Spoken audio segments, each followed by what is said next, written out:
even through all the trauma of being a young person and trying to figure out how to create art and who to create it with and what that looks like, I learned so much about what my own creative perspective is. First of all, nice to meet you. I'm Garth. I'm an artist. I'm a musician based in Brooklyn, New York. I had the great pleasure of doing my first tour in Europe with my first show in Rotterdam, in the Netherlands on, I think it was March 12th, and we were at Vessel 11. I had a wonderful time.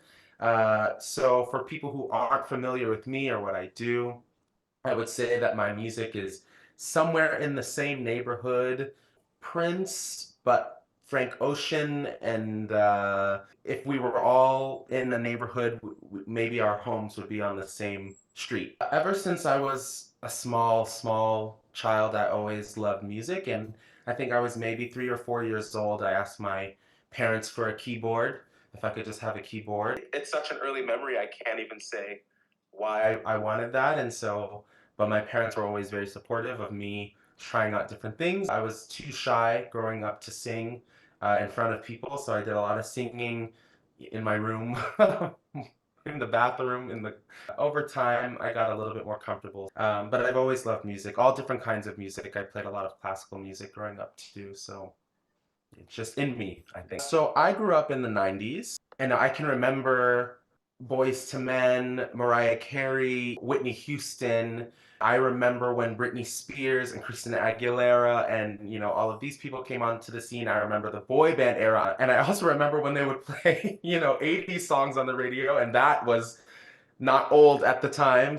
It was an era of spectacle and new kinds of sounds and new technologies. I've always been inspired by big voices, so back then, especially, like, I loved Mariah Carey's music, and I loved Destiny's Child. Lots of things inspire me, though. Prince, of course, inspires me in terms of what a show can look like and what music can sound like, and the total package. I think he and Michael Jackson, these are kind of like total package artists. So when I was in college, I was in a band. That was the first band that I was in. So the first time I was singing front of people with a band. I had been asked to sing at a frat party, just a few songs, and then the next thing I knew, one thing led to another, and I was performing at school, and then I was in a band that when we graduated, we moved to New York, and so we were trying to hustle in New York and do those things, and then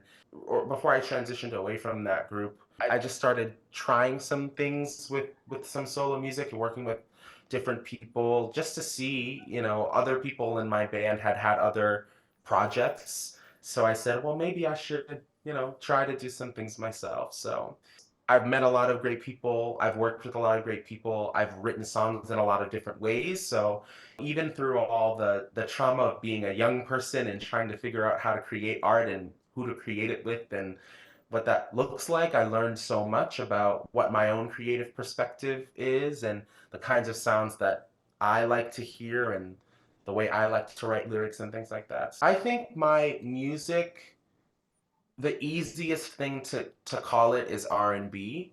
I think soul and R&B is at the center of what I make, and then I try to explore maybe more electric territory or more alternative territories, or sometimes a song might feel more like a throwback, and sometimes a song might feel like I like it to feel like it's from the future, right? Or, try to play with things in a way that no one's heard before. My voice will sound the way it sounds, and I will make harmonies the way I do, but I might want to hear a Jimi Hendrix kind of guitar riff, and so that's why I love to perform live because I can make something on a record, but when I do it live, I can add these other elements. For over the course of my recording career, I'm always trying to be a little bit more edgy or a little bit more high energy, a little bit more all of these different things. Well, I didn't know how I was going to release it because I was in another band at the time, and that was my main focus. I didn't have like a full concept that I was going to be some solo artist or anything. I was really just kind of doing some things on the side to see what was coming together. The next thing I knew, I had collected a bunch of songs, and I said, okay, I think maybe I can see this coming together. So I worked with a lot of different people. adding parts, re-recording things, putting things together, and then I felt like I had a project that I was really proud of, and so that was the Human Nature Experience. And then after that, I did like an EP called Melt with one of the band members of my other band and some of the new musicians that I was playing with live, and that was 2020, which was the pandemic.